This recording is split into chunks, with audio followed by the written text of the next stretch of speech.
Just info untuk sebagai seorang leader, salah satunya ya harus 3 fase ya untuk sebagai seorang trainer. Pertama, trainer itu menerangkan dan melakukan. Nah, timnya duduk manis di boncengan dengerin. Yang kedua, kita yang ngomong, timnya yang ngelakuin. Nah, itu fase kedua. Fase ketiga, trainernya nggak ngapa-ngapain, yang ngelakuin adalah staffnya ya, berarti yang ngelakuin sama yang ngomong. Nah, seperti apa? Langsung guys.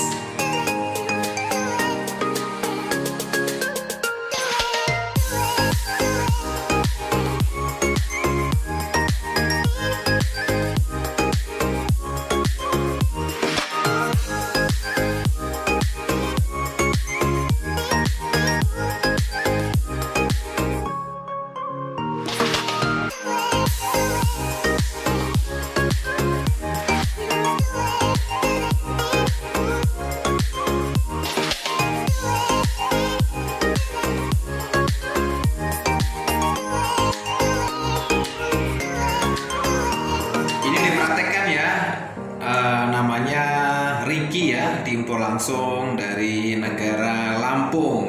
Nah, jadi di tim kami itu bukan sekedar training saja ya, training, tapi harapannya ya alumni atau jebolan training dari sini bisa langsung ya, langsung dunia kerja atau mungkin ya capable lah di bidangnya. Oke guys.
bila mana video ini bermanfaat buat Anda ya, jangan lupa di like, comment, and subscribe ya, biar tambah manja.